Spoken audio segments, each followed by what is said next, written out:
억울하잖아. Kemudian cerita mundur beberapa hari yang lalu. Di sini tahun 2035 terlihat ada seorang pria yang tengah lari pagi. Dia juga ditemani dengan satu buah berita yang mengatakan bahwa para homeless ataupun gelandangan yang ada di Korea tidak diperbolehkan lagi untuk tampil di tempat umum. Maka dari itu mereka harus mencari ruang yang lebih kotor dan pasti lebih lembab. Mulai dari terowongan, gorong-gorong, kemudian kolong jembatan, dan tentu saja itu menuai pro kontra dari netizen dengan mengatakan bahwa itu tidak pri kemanusiaan.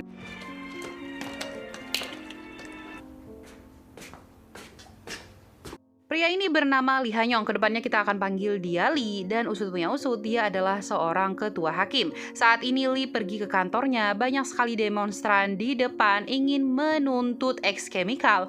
Yang diketahui karyawannya sudah meninggal 7 orang, bahkan dari mereka banyak sekali mengidap leukemia, dan itu adalah salah satu kecerobohan dari X Chemical tersebut, tidak menjaga atau bahan kimia yang mereka peroleh di luar batas dan membuat semua karyawan yang bekerja pasti akan keracunan secara perlahan-lahan. Di sini bisa kita lihat Lee juga flashback ke masa lalu. Saat itu orang tuanya ikut demonstran seperti yang dia lihat saat ini, dan naasnya dia adalah orang yang tidak mendukung orang tuanya. Bahkan Lee melihat orang tuanya dipukul dari belakang oleh beberapa pengawal yang telah disewa, dan salah satunya adalah Lee.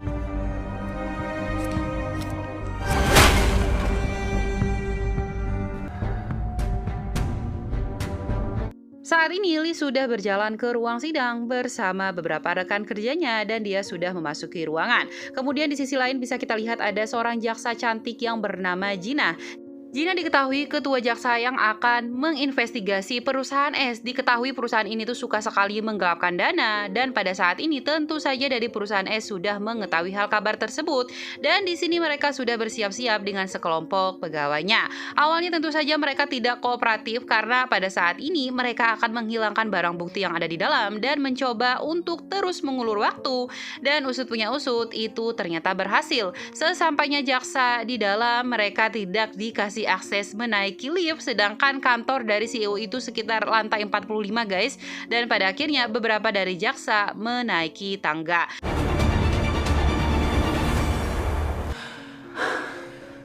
담배 있어요? 초반에 젊은이들이었습니다. 원고 대리, Kembali lagi kepada Lee yang saat ini akan menuntut dari si X Chemical, dan usut punya usut si pimpinan X Chemical ini udah menemui mertua dari Lee yang mempunyai firma hukum yang begitu besar di Korea, dan tentu saja sebagai menantu si Lee itu bisa dibilang seperti boneka gitu loh guys. Dia tidak memiliki kuasa sama sekali dan hanya menuruti perintah dari mertuanya. Disinilah kita sudah mengetahui ternyata Lee bukanlah hakim yang jujur, melainkan hakim yang begitu korupsi. Dia bahkan tidak segan-segan menyalahkan atau membenarkan pihak yang salah, kemudian menyalahkan pihak yang tidak bersalah untuk mendapatkan beberapa cek ratus juta won, dan itu sama sekali tidak sejalan dengan hakim sesungguhnya. Kemudian di ruang persidangan saat ini, pengacara membela kliennya dengan mengatakan semua bahan kimia yang ada di perusahaan itu sudah melewati batas, dan itulah kenapa banyak sekali dari karyawan wanita yang umurnya masih di awal 20 tahunan sudah mengalami penyakit yang begitu mengerikan. Tetapi dengan brengseknya, mereka menyewa seorang dokter dengan mengatakan dengan bahan kimia seperti itu seharusnya masih aman dan tidak akan membuat seorang pegawai menjadi seperti Nayong yang saat ini sudah terjangkit penyakit leukemia. Kemudian guys, di sisi lain bisa kita lihat ternyata jaksa Gina berbeda alur dengan jaksa lainnya. Dia sengaja pergi dari belakang perusahaan S dan tentu saja tidak ada pengawalan yang ketat, dan di sini jaksa Gina dengan pinternya langsung bisa mengakses ke perusahaan tersebut dan mengambil seluruh barang bukti berupa penggelapan dana. Di sisi lain, karena sudah terpojok, banyak sekali dari pegawai berusaha membuang semua barang bukti, bahkan melempar tas ke tong sampah di toilet, dan ujung-ujungnya pasti akan ketahuan juga. Kemudian kembali lagi kepada Lee yang akan memutuskan putusannya dan ternyata S Chemical ditolak, artinya dia tidak bersalah sama sekali dan semua perjuangan dari Nayong dan juga neneknya dan semua demonstran sia-sia. Di sini tentu saja si nenek langsung marah-marah terhadap Lee. Seharusnya dia sebagai hakim bisa melihat dengan cermat siapa yang benar, siapa yang salah, dan tentu saja Lee bodoh amat tentang itu dan dia pun meninggalkan Nayong dalam kondisi yang sudah mulai batuk darah.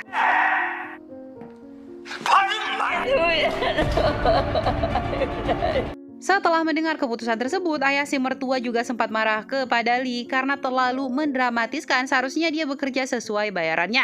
Di sini si ayah mertua juga mengatakan, ya boneka harus bekerja keras agar bisa diakui oleh tuannya.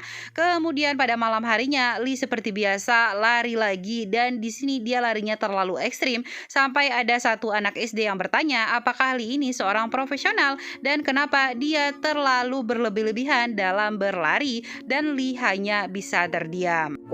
그날 낮 그녀는 병원 옥상에서 스스로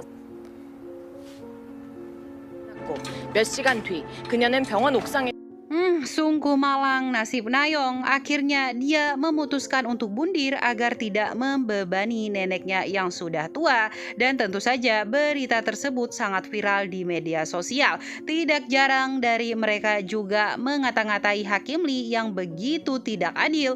Dan singkat cerita, di sini pemakaman Nayong pun sudah digelar. Kemudian di sisi lain, pada saat ini Lee menyimpan semua cek yang telah ia terima dari X Chemical.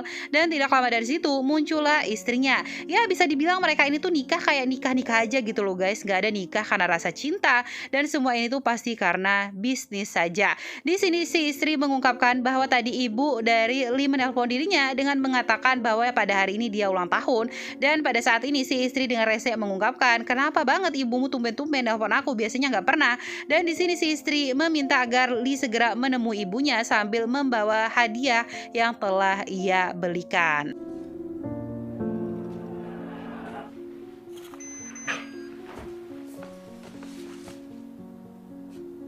Melihat putra kesayangannya sudah pulang, si ibu langsung mengatakan bahwa tetangga di samping rumahnya telah kehilangan si cucu karena bundir dan diketahui bahwa hakim biadab tersebut tidak membela bahkan merenggut napas terakhirnya. Dan benar sekali guys, Nayong adalah tetangga dari ibunya dan ibu mengenal siapa nenek dari Nayong. Oleh karena itulah, ibu meminta agar Lee segera meminta maaf terhadap si nenek dan mengunjungi pemakaman Nayong. Tetapi di sini Lee dengan keras kepalanya, dia tidak bersalah sama sekali. Dia sudah menuruti sesuai hukum yang ada. Ibu pada saat itu meminta kepastian. Coba tatap mata ibu dan katakan bahwa aku adalah hakim yang jujur, hakim yang adil, dan semuanya adalah perbuatan sesuai hukum dan undang-undang yang ada. Tetapi tentu saja Lee tidak bisa mengatakan hal itu. Ibu juga tidak mengerti kenapa putra kesayangannya bisa semonster ini dan pada akhirnya ibu meninggalkan Lee dan dia lupa membawa obat asmanya karena diketahui si ibu mengidap penyakit asma. Kemudian kembali lagi ke perusahaan S. Bisa kita lihat CEO-nya kedatangan tamu dan dia adalah seorang ketua Mahkamah Agung yang bernama Kang Si-jin. Si CEO yang bernama Jang meminta tolong agar bisa membereskan semua masalahnya. Apalagi diketahui jaksa wanita yang bernama Jina itu adalah jaksa yang begitu arogan dan dia pasti akan menumbangkan lawannya.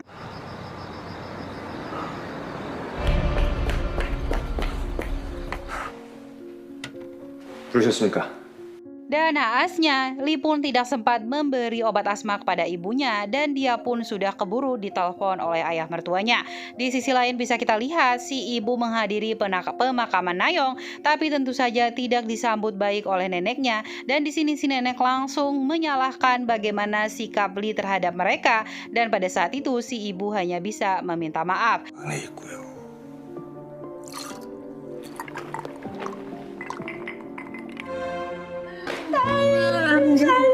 Setelah itu, ibu pun pulang dalam kondisi yang sangat sedih, tetapi asmanya kambuh dan si ibu pun pingsan di tengah jalan. Di sini Lee terus dihubungi oleh nomor yang tidak dikenal karena masih rapat, dia tidak mau mengangkat nomor tersebut. Dan setelah selesai, betapa terkejutnya Lee karena ibunya sudah berada di dalam rumah sakit. Lee harap-harap cemas menginginkan ibunya masih selamat, tetapi akhirnya ibu Lee meninggal dunia.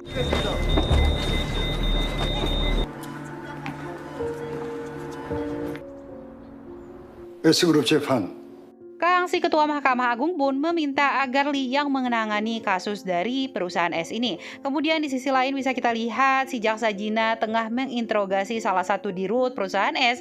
Saat itu Gina langsung mengungkapkan bahwa tentu saja setelah ini dia tidak akan diselamatkan sama sekali walaupun si dirut sudah berkorban, dan aku curiga pada saat ini Pak Jang akan menyiapkan peti matimu. Oleh karena itulah bisa aja kamu jujur sekarang dan aku pasti akan membantu. Tetapi bisa kita lihat si dirut masih saja diam 1000 bahasa.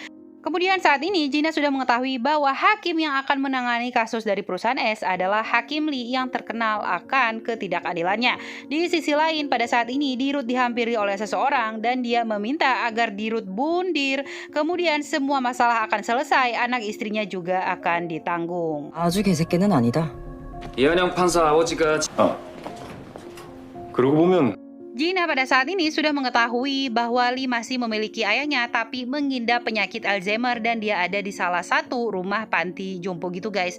Kemudian Lee juga diketahui nggak ada kelemahan lain, bahkan saat ini dia tidak memiliki harta warisan atas namanya sendiri, dia tidak suka berjudai dan tidak suka bermain wanita.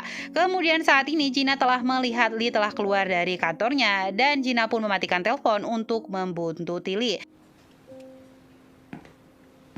밖으로 알려주면 강압수사내머네 시끄러울 텐데. Oh, ternyata semua hasil sogokan disembunyikan oleh Lee di brankas rumah sakit ayahnya. Singkat cerita, Lee langsung mengajak si ayah untuk mencari udara segar. Kemudian bisa kita lihat jaksa Gina langsung menghampiri Lee.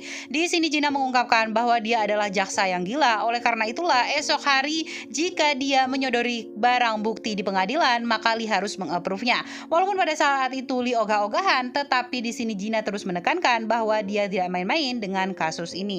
Berita meninggalnya dirut dari perusahaan S sudah tersebar di mana-mana dan saat itu tentu saja Lee begitu terkejut. Tetapi di sini Gina mengungkapkan bahwa itu adalah pembunuhan dari si Pak Jang. Di sini kita mengetahui guys bahwa perusahaan S ini benar-benar sangat kotor. Dia akan melenyapkan semua barang bukti dan orang pun akan pasti dijadikan tumbal. 공정한 재판 진행 되겠습니다. Pimpinan hakim meminta salah satu rekan dari Lee untuk memata-matai apakah keputusan akhir dari perusahaan S sudah dibuat oleh Lee. Di sisi lain bisa kita lihat jaksa Gina sudah menghampiri Lee sebelum persidangan. Gina mengungkapkan bahwa dia sudah menemukan salah satu barang bukti di mana itu kuat adalah penggelapan dana dan juga dana taktis, dan itu Gina ambil dari salah satu pegawai yang sempat menyembunyikan barang bukti di toilet. Pada saat itu Lee hanya diam saja dan entah apa yang akan dia lakukan ke depan nanti. Singkat waktu, Lee sudah berada di ruangannya dan si rekan kerja datang menghampiri, bertanya basa-basi gitulah sambil mengatakan apakah keputusan akhir dari perusahaan S sudah dibuat dan Lee mengusirnya pada saat itu. Di sini tentu saja nggak ada informasi apapun. Si rekan langsung menghubungi, kemungkinan besar Lee belum membuat keputusan akhirnya. Kemudian saat ini Lee dihampiri lagi dan dia dimintai untuk bertemu dengan pimpinan dan disinilah mereka bertiga sekarang. Si pimpinan mengungkapkan bahwa salah satu ketua dari Mahkamah Agung akan resign dan pasti jabatannya akan kosong. Tetapi si Ketua Mahkamah Agung tertarik kepada Lee. Oleh karena itulah dia meminta agar Lee mengisi jabatan tersebut. Tetapi sayangnya pada saat itu Lee mengungkapkan bahwa dia akan keluar dari perhakim-hakiman ini dan akan kembali lagi sebagai pengacara biasa. Mendengar hal itu tentu saja semua orang terkejut. 그새 사람 검찰 쪽은 1심이 존경심이 부족한가 보네요.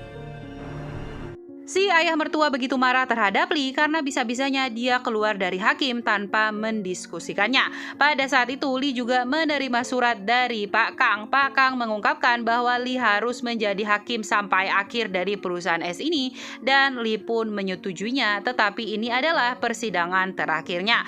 Pada saat itu ayah mertua juga menambahkan bahwa persidangan atau tuntutan akhir dari Lee juga harus dari dirinya sendiri. Benar sekali guys, tuntutan akhir pun pun dicampuri oleh ayah mertuanya dan itu membuka mata Lee bahwa selama ini dia hanya dimanfaatkan saja. Saat Lee keluar dari ruangan, dia bertemu dengan istrinya. Mereka akhirnya makan malam. Si istri dengan mengatakan bahwa dia ingin memiliki anak, tetapi bukan anak dari perutnya, melainkan anak dari orang lain. Gak apa-apa deh Lee selingkuh atau apapun lah itu, yang penting bawa anak. Dan si istri menyukai jika itu adalah anak perempuan. Tanpa basa-basi, Lee mengungkapkan bahwa dia ingin bercerai dan perceraiannya juga sudah diungkapkan kepada si mertua. Dan pada saat itu si istri mengungkapkan gak ada apapun yang boleh membuat mereka berpisah kecuali dirinya sendiri. Benar sekali guys, kalau istrinya mau cerai baru mereka baru bisa berpisah. Dan saat ini si istri juga menyuruh Lee jangan pulang dulu sebelum dia memintanya pulang.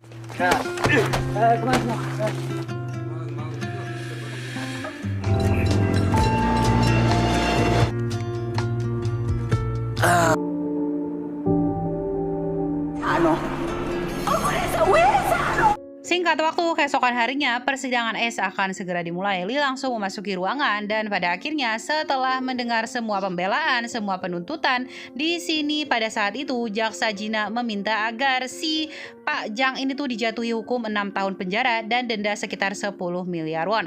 Pada akhirnya banyak sekali perselisihan antara mereka dan disinilah Lee akan menjatuhi hukuman. Di sini Jang meminta agar segera berdiri dan betapa terkejutnya kalian saat mendengar jatuhan hukum dari Lee, yaitu 10 tahun penjara dan 20 miliar won denda untuk semua kerugian yang ada.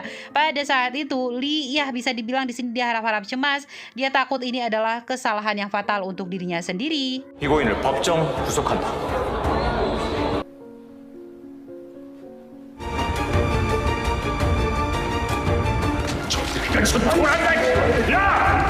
Dan Lee juga begitu terkejut melihat Pak Kang ada di persidangan ini. Pada saat itu Lee langsung ditelepon oleh ayah mertuanya oleh semua orang dengan mengatakan kenapa kamu melakukan ini.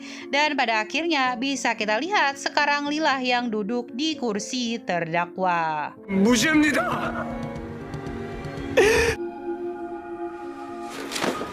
저는 공정한 판사입니다. 그러면 에미가 네 말 믿고 무조건.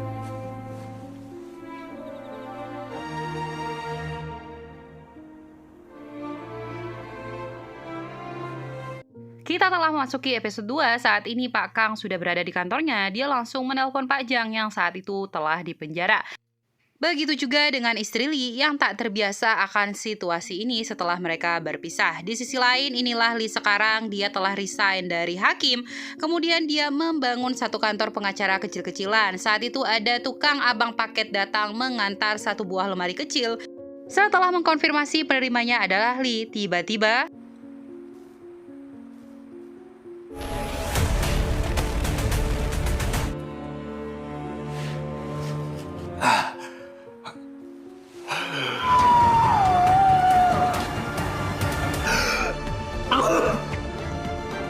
dan ya guys, yang meninggal di tempat Lee adalah salah satu informan yang sempat memberikan barang bukti terhadap Jaksa Jina. Pada saat itu Jaksa Jina meminta Lee agar segera pergi dari TKP karena takutnya pihak kepolisian datang dan akan menfitnah Lee yang membunuhnya.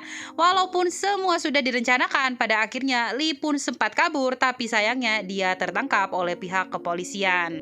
Di sinilah Lee sekarang di ruang interogasi. Pada saat itu, barang bukti tentu saja mengarah kepada dirinya. Walaupun Lee sudah mengatakan bahwa dia tidak membunuh pria tersebut, tapi pada akhirnya semua kabar sudah tersebar di seluruh Korea. Keesokan harinya saat Lee menghadiri persidangan, banyak sekali orang-orang yang membenci Lee karena pemberitaan di luar sana mengatakan Lee bahwa adalah hakim yang sangat korup. 곳에서 발견됐습니다. 겉으로는 무죄입니다. Setelah itu, banyak sekali saksi-saksi yang didatangkan seperti korban yang telah dibunuh Lee, yaitu si informan.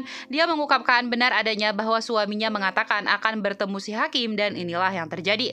Begitu juga dengan mantan istri dari Lee, tentu saja dia memberikan keterangan palsu bahwa suaminya terkenal akan korup semasa dia masih menduduki jabatan seorang hakim. Di sisi lain, disinilah Lee sekarang bertemu dengan si sohibnya ini. Pada saat itu dia berkata bahwa ayahmu sudah diusir diusir dari tempat panti jompo dan entah di mana keberadaannya sekarang.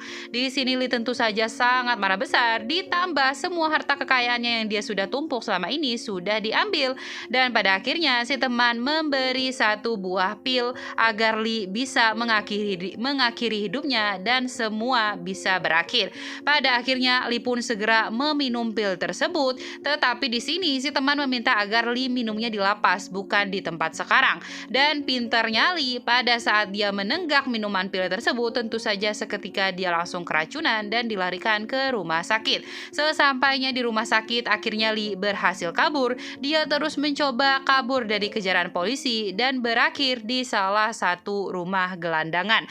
Ya guys, akhirnya Lee tahu fakta yang pada saat itu semasa dia menjabati hakim, dia mengesahkan undang-undang untuk mengusir semua para gelandangan dan tidak boleh ada di publik atau di muka umum. Di sini Lee melihat dengan mata kepalanya sendiri bagaimana orang-orang di sini sangat-sangat kasihan, bahkan banyak di antara mereka seorang ibu yang terus menenangkan anak-anaknya yang menangis.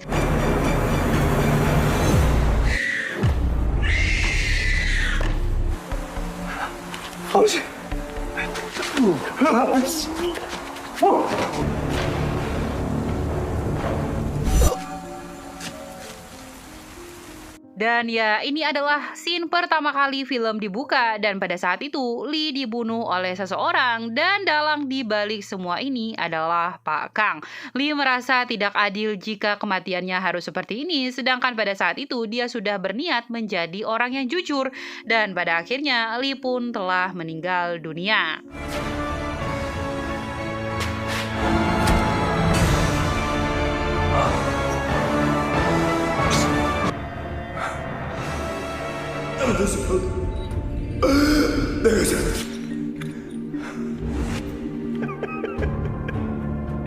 여전히 억울합니까? Seolah-olah dirinya yang telah memutuskan bahwa Lee bersalah. Pada saat itu, Lee pun dikembalikan ke masa lalu, tepatnya 10 tahun yang lalu, bertepatan di tahun 2025. Dan semua kenangan seperti ibu Lee meninggal dunia, kecelakaan Sinayong, akhirnya terhapus. Disinilah Lee sekarang, dia tengah melakukan sidang tunggal pertamanya. Dan betapa terkejutnya Lee melihat bahwa si terdakwa adalah pembunuh berantai yang sempat Lee lepaskan di masa lalu karena kurangnya bukti. Melihat pembunuh berantai di depannya, tentu saja Lee langsung mengamuk-ngamuk. Dia berkata bahwa aku akan menjatuhi hukuman mati, sedangkan pada saat itu kasusnya adalah pembobolan rumah atau maling gitu guys. Oleh karena itulah banyak sekali orang yang di ruangan sidang itu merasa heran dengan keputusan yang begitu ekstrim. 죽어서도 화장실 올 줄 몰랐네. Lee yang saat itu menyadari bahwa dirinya di alam baka, akhirnya mengetahui dia telah terlempar ke 10 tahun yang lalu dan betapa terkejutnya Lee saat melihat wajahnya yang masih muda. Di sini Lee dihampiri oleh ketua atau salah satu pimpinan yang ada di kantornya dan benar saja dia kembali lagi ke masa lalu. Dan Lee tidak percaya, seolah-olah kehidupannya diberi kesempatan kedua. Saat itu Lee langsung keluar dari toilet, dia sempat menjatuhkan barangnya. Dan betapa terkejutnya Lee melihat Kim, si rekan kerjanya yang di masa depan, membuang ayahnya keluar, bahkan sempat menyuruh dia untuk bundir. 일어나지 않았을 때다. 떨어지셨나? 어떡하지? Tentu saja pada saat itu Lee langsung menelpon ibunya dan mengatakan apakah ibu baik-baik saja, apakah ibu membawa obat asmanya. Ibunya merasa bingung karena ya kok tumben banget nih gitu kan anakku manggil Omoni, biasanya dia manggil Oma terus. Dan pada saat itu Lee juga baru menyadari ibunya masih belum mengidap penyakit asma. Setelah itu Lee juga mencari tahu bagaimana perusahaan es ini dan ternyata pimpinannya pada saat itu bukanlah Pak Jang melainkan ayahnya.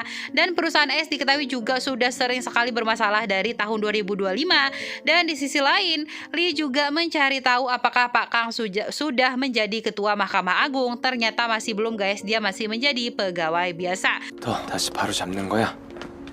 영으로 살고 싶어졌는데. Saat itu Lee ingin mencari tahu bukti yang bisa meluruskan semua malah Kim Sang-jin, yaitu psikopat yang ada di pertama kali sidang tunggali.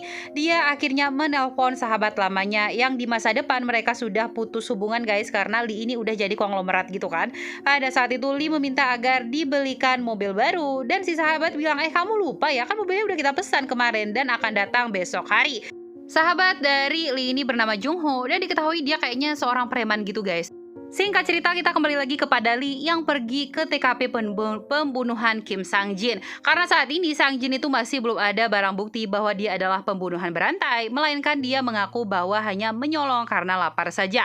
Oleh karena itulah, Lee langsung pergi ke TKP dan gak lama dari situ tiba-tiba datang jaksa yang ada di pengadilan tadi. Jaksa muda tersebut bernama Pak Park. Pada saat ini mereka akhirnya bekerja sama untuk mencari bukti apa benar si Sang-jin ini cuman merampok saja. Dan di sini di masa depan Lee mengetahui bahwa akan ditemukan potongan mayat di dalam kulkas. Akhirnya mereka membuka kulkas, tapi sayangnya nggak ada apa-apa guys, itu nihil, hanya ada sekantong plastik gitu dan isinya adalah air es. 저 좀 아세요? 모르죠. 그냥 Malam harinya mereka makan malam bersama. Pak Park tengah menonton pertandingan kesukaannya, yaitu grup Eagles. Tentu saja di awal-awal grup Eagles ini kalah, tetapi Pak Lee menambahkan, toh nanti mereka juga akan menang, sabar aja gitu kan. Pak Park percaya nggak percaya? Tentu saja tidak percaya, karena masa sih kok kamu tahu sedangkan ini videonya video live gitu.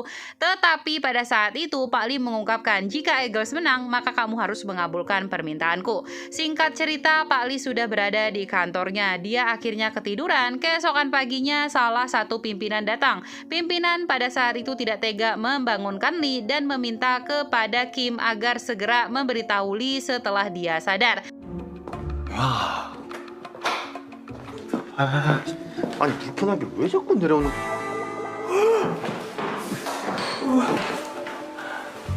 그대로네.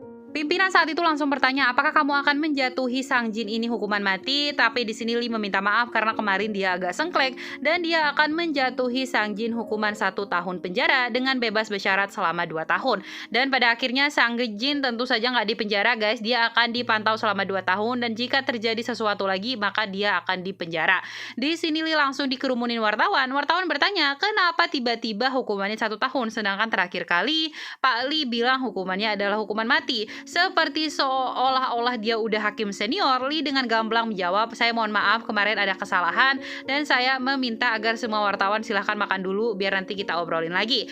Saking terpananya, wartawan lupa motret dan akhirnya menghampiri Lee lagi di atas. Singkat waktu akhirnya Lee menyadari siapakah wanita yang sempat dia lihat. Ternyata wanita ini di masa depan akan dituduh sebagai pembunuh si bocil-bocil dan tentu saja dia difitnah dari perbuatan Sang-jin. Dan di sisi lain bisa kita lihat Sang-jin tengah melihat korbannya dan ternyata Sang-jin ini tuh bukanlah pembunuh berantai orang dewasa guys, melainkan pembunuh berantai anak-anak.